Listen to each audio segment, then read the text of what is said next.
De la com, encore de la com et toujours de la com. Lundi, devant un auditoire acquis à sa cause, Emmanuel Macron a affirmé vouloir faire de l'immigration une des priorités de l'acte 2 de son quinquennat. Une offensive de façade avec en arrière-plan les prochaines échéances électorales. Génération Nation repart sur les chapeaux de roue alors que Marine Le Pen faisait sa rentrée politique à Fréjus. Les jeunes du mouvement se réunissaient également pour préparer les prochaines échéances. Jour d'élection en Israël, alors que le Proche-Orient connaît une période particulièrement agitée, l'État hébreu doit se doter d'une nouvelle majorité et surtout d'une nouvelle coalition. Madame, Monsieur, bonsoir. L'immigration, obsession du moment d'Emmanuel Macron. À 2 semaines d'un débat parlementaire sur la question, le chef de l'État a affirmé à sa majorité qu'il fallait regarder le sujet de l'immigration en face. Un clin d'œil à sa droite pour préparer les prochaines échéances électorales. Thibaut Bastide. Emmanuel Macron lance une offensive de façade contre l'immigration. Lundi, devant quelques 200 députés et sénateurs de La République En Marche, du Modem et partis alliés, ainsi que l'ensemble du gouvernement, le chef de l'État a précisé les 4 priorités de l'acte 2 de son quinquennat. Écologie, retraite, travail et le régalien, c'est-à-dire la sécurité et l'immigration. C'est d'ailleurs sur ce dernier sujet que le président marcheur a mis l'accent pendant plus d'1 heure. Ainsi, il a assuré vouloir regarder en face ces questions au nom des classes populaires et pas des bourgeois de centre-ville qui, eux, sont à l'abri. Une façon d'empiéter sur le terrain de la droite et du Rassemblement national comme il l'avait fait avant les élections européennes. Si le président souhaite aborder ce sujet avec calme et maturité, l'exercice de lundi a surtout servi à préparer le terrain en vue du débat sur la politique migratoire qui doit se tenir à l'Assemblée nationale le 30 septembre, puis au Sénat le 2 octobre. Un exercice appelé à se répéter chaque année comme l'a souhaité Emmanuel Macron lors de sa conférence de presse en avril. Mais derrière l'apparente volonté de fermeté d'Emmanuel Macron se cache en réalité un grand vide de propositions et d'actions concrètes. En effet, depuis le début de la crise des Gilets jaunes, il y a presque 1 an, le pensionnaire de l'Élysée a tourné et retourné cette question à plusieurs reprises sans grand succès, si ce n'est à diviser son camp. Et ce n'est pas la loi Asile et Immigration qui a changé quoi que ce soit, la France ayant élargi la possibilité de regroupement familial, notamment pour les mineurs non accompagnés. D'ailleurs, les chiffres l'attestent. Au total, l'Office français de protection des réfugiés et apatrides, l'OFPRA, a enregistré plus de 123 000 demandes d'asile l'an dernier, une hausse de 22% par rapport à 2017. Et ces chiffres ne tiennent pas compte des fameux Dublinés, ces migrants qui ont été enregistrés dans un autre pays européen avant de venir en France. En réalité, Emmanuel Macron a fait du Emmanuel Macron dans le texte, à savoir tenir un beau discours de façade sur un sujet qui préoccupe les Français. Cependant, difficile de ne pas y voir un vrai coup de communication électoraliste à l'approche des élections municipales, où La République En Marche éprouvera des difficultés à s'imposer, notamment dans les territoires ruraux.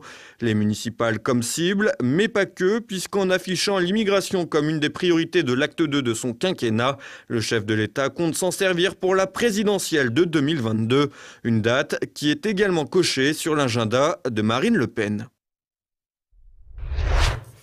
Et justement, alors que Marine Le Pen faisait sa rentrée politique à Fréjus, dimanche dernier, les jeunes de Génération Nation étaient également réunis pour se mettre en ordre de bataille avec comme perspective les élections municipales. Un reportage de Guillaume GS.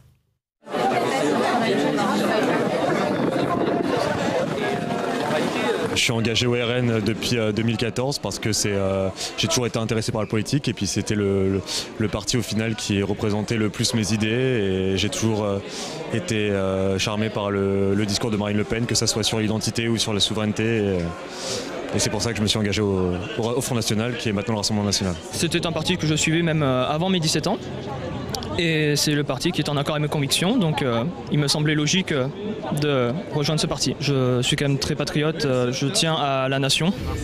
Et pour moi c'est important d'être ici pour aussi avec les jeunes, car les cadres hier nous ont préparés pour les municipales, pour se présenter, pour être dans les listes, tout ça. Le parti me correspond, c'est pour cette raison tout simplement que je suis engagé.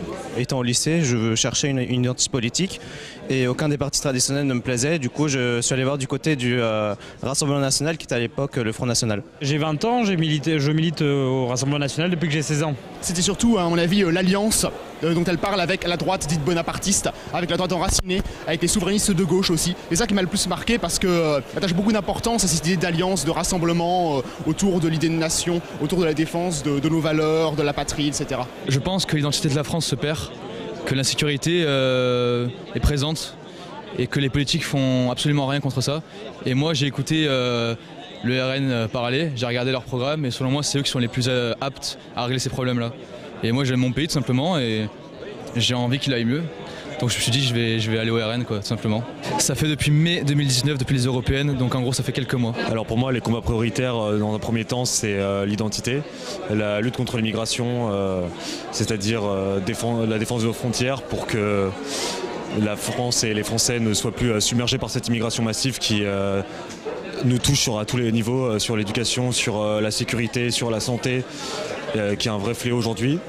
Et ensuite, c'est le retour à la souveraineté française, détruire cette Union européenne et créer une nouvelle Union européenne, une union des nations européennes qui prennent en compte l'identité de chaque État et la souveraineté de chaque nation. Le souci de l'immigration, ensuite il y a le souci aussi au niveau avec l'économie, le social en fait. Pour moi, on est dans une société qui est un petit peu trop sociale.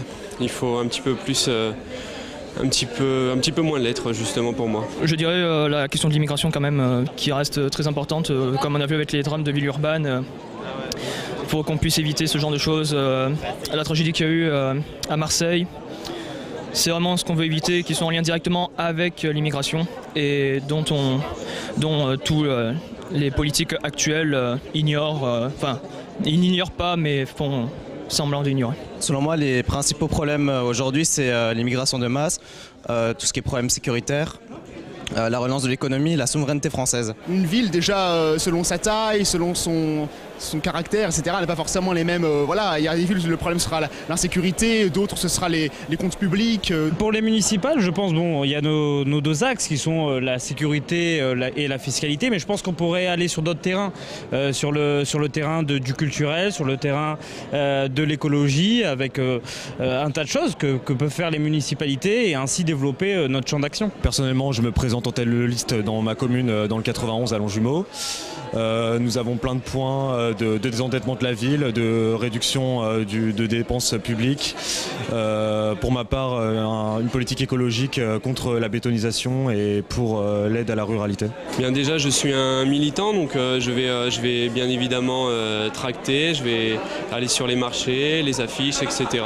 Et là, avec le petit week-end qu'on est en train de passer, c'est très intéressant. Je vais bien évidemment par la suite me proposer au niveau municipal, peut-être par la suite me présenter en tant que maire pour un village, une ville. On va faire du postage, du collage, on va distribuer des tracts et puis on va aider pour être proche de la population, pour aider un maximum les futurs élus, on espère. Je vais aider la tête de liste qui est à Nîmes, parce que je suis nîmois.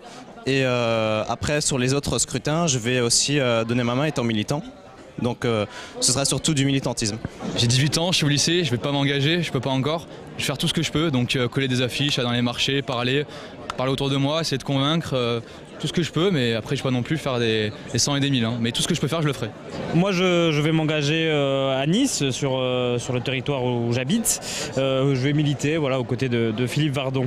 J'espère pouvoir constituer une liste, comme il m'a été demandé de le faire, pour pouvoir présenter une liste aux élections municipales. Moi je pense qu'on pourrait arriver à tripler notre nombre de mairies. Après ce qui serait intéressant c'est d'avoir des villes un peu comme Fréjus, parce que c'est bien ici d'avoir des petites villes, mais aussi d'avoir des villes un peu importantes. Je pense à Perpignan pour Louis Ayot, ou à d'autres villes prenables, à Valoris par exemple dans le 06. En fait on veut prouver qu'on est capable d'exercer des mandats comme les autres. On est vachement diabolisé, vachement mis à l'écart. Et on veut prouver que nous aussi, on peut avoir une mairie et que ça se passe bien, tout simplement. Quoi. Voilà, on s'en sent capable, tout simplement. Le parti dans quelques années, je pense à un parti qui va de plus en plus s'ancrer sur le territoire, avec des élus municipaux, des élus départementaux, régionaux de plus en plus. Et pourquoi pas aller conquérir une région ou un département dans les années à venir. J'ai dit aux jeunes hier que si ce n'est pas eux qui reprendraient leur destin en main, alors personne ne le ferait à leur place. Je crois qu'on est le parti qui a su accorder sa chance à la jeunesse jusqu'à maintenant. Et je leur ai dit engagez-vous pour les élections municipales, allez sur le terrain, participez aux listes du Rassemblement national dans les communes. Et je crois qu'on a su donner une chance à la jeunesse jusqu'à maintenant, en faisant élire notamment David Racheline, maire de Fréjus. Et je leur ai dit qu'il y avait sans doute en face d'eux les futurs David Racheline, les futurs Julien Sanchez et les futurs talents qui feront le Rassemblement national et la politique demain en France. Je crois qu'il est assez satisfaisant, si j'en crois le score que fait le Rassemblement national, le score croissant du Rassemblement national dans les communes que nous dirigeons. La réalité, c'est que lorsque nous avons été élus, on nous a expliqué que le soleil ne se lèverait plus, que les fleuves ne couleraient plus. Or, nous avons démontré qu'on était capable de gérer avec bon sens, de défendre l'intérêt général, de baisser les impôts, de ramener la sécurité dans ces villes et de faire en sorte que les Français puissent mieux vivre dans leurs communes. On était capable de démontrer qu'on pouvait gouverner, que lorsque les Français nous faisaient confiance, alors on était à leur service. L'Union européenne aujourd'hui détient une grande partie des pouvoirs de la souveraineté française. L'Union européenne a un impact concret dans la vie des Français, en matière migratoire, en refusant les protections, les frontières nationales, en matière sociale, en imposant par exemple la réforme des retraites qui vient directement de rapport de la Commission européenne, en mettant en concurrence concrètement nos agriculteurs, nos travailleurs, nos ouvriers avec des traités de libre-échange, avec des travailleurs du monde entier. Tout cela, ça a un impact très concret dans les territoires, en imposant par exemple la relocalisation des migrants. Et effectivement, notre combat, il est global. Alors si nous avons su gagner aux élections européennes, eh bien, je dis aux Français, portez-nous en tête de ces élections municipales. Les citoyens israéliens appelés aux urnes. Alors que le Proche-Orient connaît une séquence particulièrement agitée, le Premier ministre Netanyahou joue sa place lors de nouvelles élections législatives. Un scrutin dont les conséquences dépassent largement le cadre de l'État hébreu. Explication Olivier Frère-Jacques. Les électeurs israéliens appelés aux urnes pour les élections législatives en ce mardi 17 septembre. Un scrutin qui intervient 5 mois après un précédent vote qui n'avait pas vu de coalition se former derrière Benyamin Netanyahou. Ce dernier sera cette fois-ci encore sur le devant de la scène à la faveur d'un duel avec Benny Gantz. Pour rappel, la Knesset, le Parlement de l'État hébreu, comprend 120 sièges. La majorité absolue y est donc fixée à 61, un nombre d'élus difficilement atteignable eu égard à la multiplicité des partis et au système d'élection au scrutin proportionnel plurinominal avec un seuil électoral de 3,25% qui garantit une possibilité pour de petites formations d'accéder à la représentation, d'où la présence dans l'hémicycle hébreu d'élus antisionistes ou non-sionistes. Parmi les deux favoris, le Premier ministre et chef du Likoud, Benyamin Netanyahou, au pouvoir depuis 10 ans, accusé de corruption, fraude et abus de confiance, il joue son va-tout. Une défaite signifierait possiblement la fin de sa carrière. Dans l'opinion, il semblerait que Bibi ait perdu un peu de sa superbe.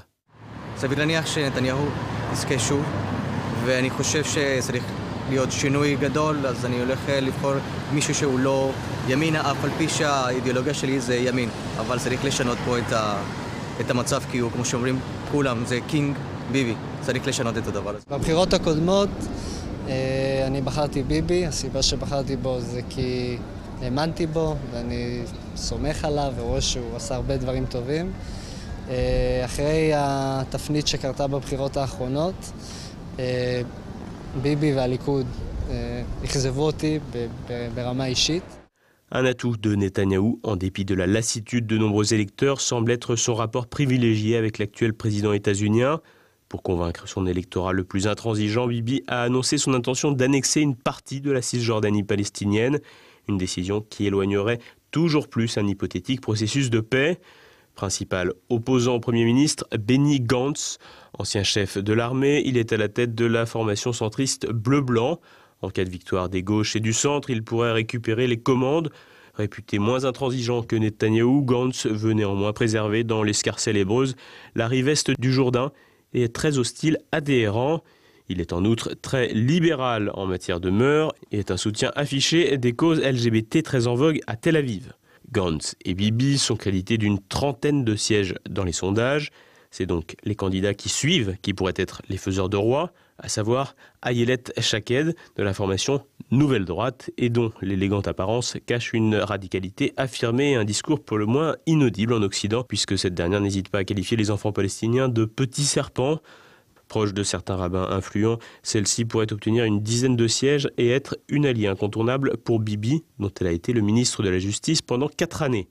Également crédité de 10 sièges, Avigdor Lieberman, ancien ministre de la Défense de Netanyahou, est sur une ligne plus dure encore que ce dernier.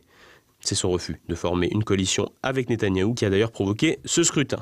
À ces formations de premier ordre s'ajoutent des partis religieux dont les scores oscillent entre 5 et 10 sièges, des partis parfois inconciliables avec certains nationalistes qui réclament la conscription des religieux.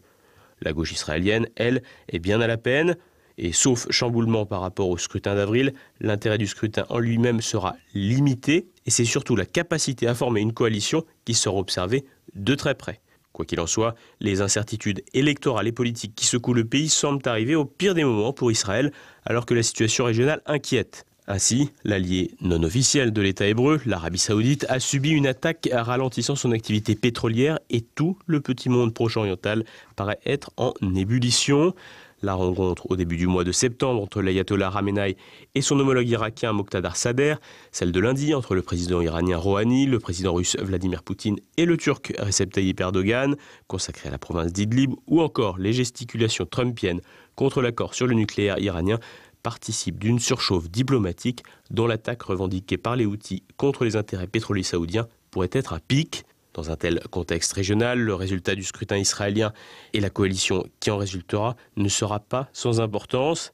Et si aucun candidat majeur n'est un potentiel acteur de paix, une victoire des éléments les plus radicaux pourrait participer d'un véritable embrasement proche-oriental. Et à présent, on passe à l'actualité en bref avec Floriane Jeannin. 4 ministres à Marseille pour s'opposer aux dealers. Le ministre de l'Intérieur Christophe Castaner et son secrétaire d'État Laurent Nunez, accompagnés de la garde des Sceaux Nicole Belloubet et du ministre des Comptes publics Gérald Darmanin, veulent présenter leur plan de lutte anti-stup. L'objectif de cette réforme est de faire cesser les rivalités entre les différents services et de mettre en commun les bases de renseignement ainsi qu'en améliorant la collaboration entre les pays frontaliers. Un plan qui a été lourdement retardé par l'affaire Benalla et la crise des Gilets jaunes ainsi que la démission de Gérard Collomb. Cette année, les règlements de compte liés au trafic de drogue ont fait 9 morts dans la région. Le week-end dernier encore, 10 personnes ont été blessées par balles et armes blanches dans les quartiers nord de Marseille. 2 décrocheurs de tableaux présidentiels relaxés. Lundi, le tribunal correctionnel de Lyon a prononcé la relaxe de 2 militants au bénéfice de l'état de nécessité. Une décision proche d'un appel à la désobéissance civile qui vient légitimer les actions de ces militants pro-climat. En effet, les juges ont estimé que l'acte était justifié par la nécessité de sensibiliser la population et les décideurs politiques sur l'environnement et le réchauffement climatique. D'autres militants décrocheurs, quant à eux, ont été condamnés à des amendes. Bizutage mortel pour un étudiant de Rouen. Lundi, le ministère de l'Enseignement supérieur a annoncé la mort d'un étudiant de 23 ans inscrit en 5e année de pharmacie à l'université de Rouen lors d'un week-end d'intégration. Il a été percuté mortellement par une voiture dans la nuit de vendredi à samedi près du lieu de l'événement en Belgique. Chaque année, les week-ends d'intégration organisés par les grandes écoles ou les universités de médecine sont le théâtre de drames fréquemment liés à la consommation excessive d'alcool.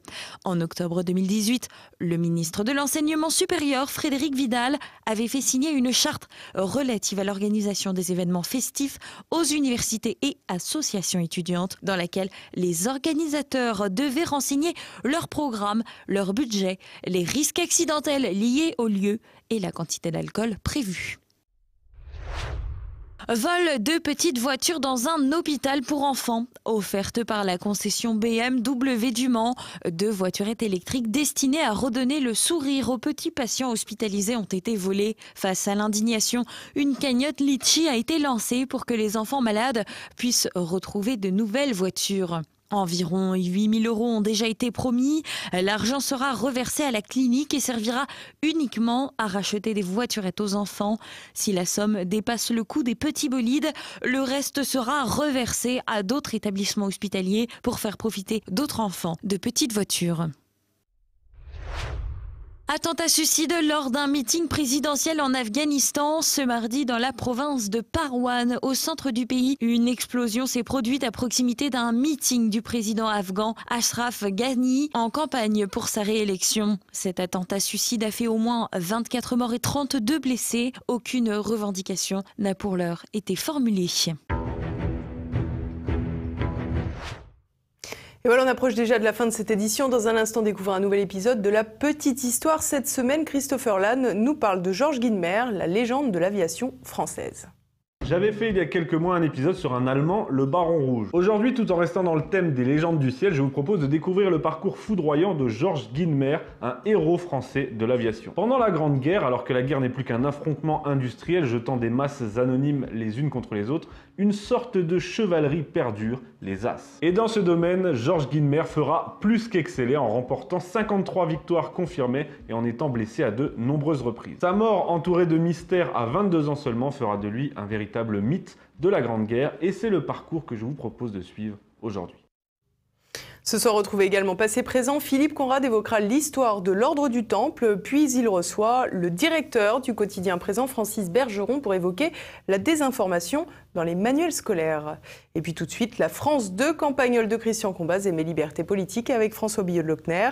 C'est à présent la fin de cette édition. Merci de votre fidélité. À demain. Bonsoir.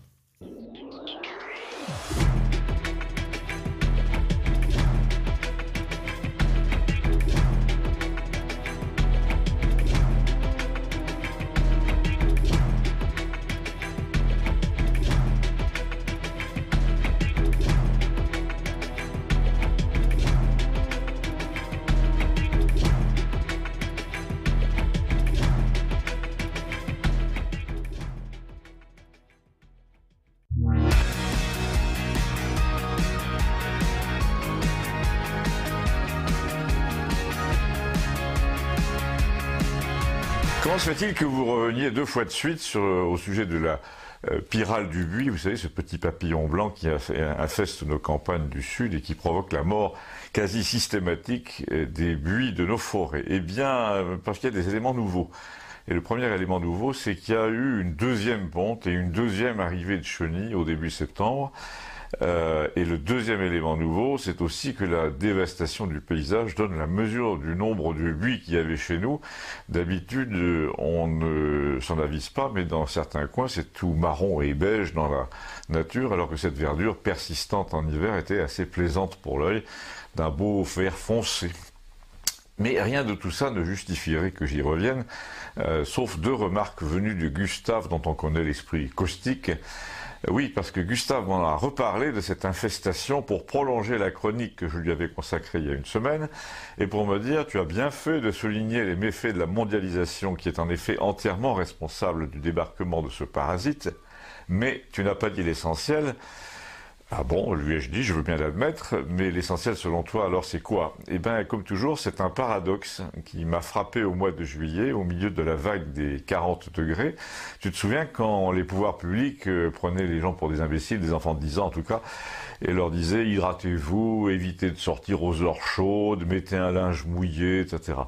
Eh bien, dans le même temps, tu avais cette saloperie d'infestation par la pyrale, là, qui tuait des massifs entiers et dont on connaissait les effets sur le paysage, puisque la chose est arrivée d'Asie par l'Allemagne en 2000 et qu'elle n'a cessé de progresser depuis. Eh ben, quand les papillons blancs débarquent dans une zone encore préservée comme la nôtre par millions, quand on sait que le risque, c'est de voir des massifs entiers se transformer en squelettes blancs et beiges sous les chênes et sur les crêtes, quand on risque de perdre des centaines d'ornements végétaux, de demeures historiques, de jardins publics dans les villes, que font les pouvoirs publics pour prévenir la population de tout ça, pour lui apprendre les gestes qui peuvent sauver un massif, les produits disponibles, les recettes de grand-mère pour soigner ça, la façon dont, pour les mairies et les particuliers de traiter un buis malade? Eh bien, ils ne font strictement rien.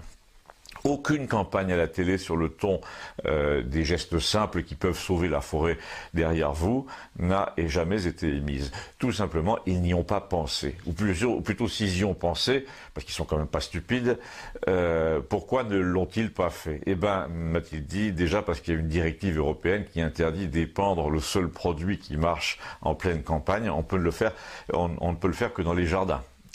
Et puis surtout, m'a-t-il dit, si tu veux mon avis, c'est pour ne pas attirer l'attention sur un argument de plus qui accable la mondialisation dans l'esprit des gens. C'est un parasite chinois, après tout, qui vient de ce que les Chinois cultivent chez eux, des buis européens, figure-toi, pour les revendre en Europe, dans les jardineries. Et revendre donc des arbustes malades qui ont été infectés chez eux.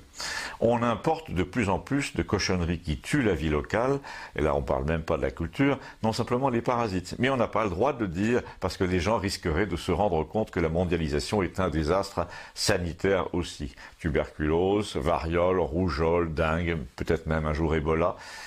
Et tout ça mettrait en péril les échanges internationaux, l'immigration, la prospérité des pays exportateurs. Alors là, je lui ai dit que Dieu merci, ça concernait que le buis. Mais il m'a répondu, parce que tu crois que quand les chenilles auront mangé les buis, elles vont se laisser mourir? Non, elles vont s'attaquer aux vignes, aux chênes verts, aux vergers, à tout. Et là, les photographies de paysages dans les Cévennes et dans les monts du Larzac vont devenir hors la loi, parce qu'elles diront clairement, vous voyez à quoi ça ressemble notre continent avec votre mondialisation. Alors non seulement vous nous mettez des hangars partout, mais maintenant c'est la peste qui en sort. Est-ce bien ça? Je vous laisse sur cette question, je vous remercie, abonnez-vous.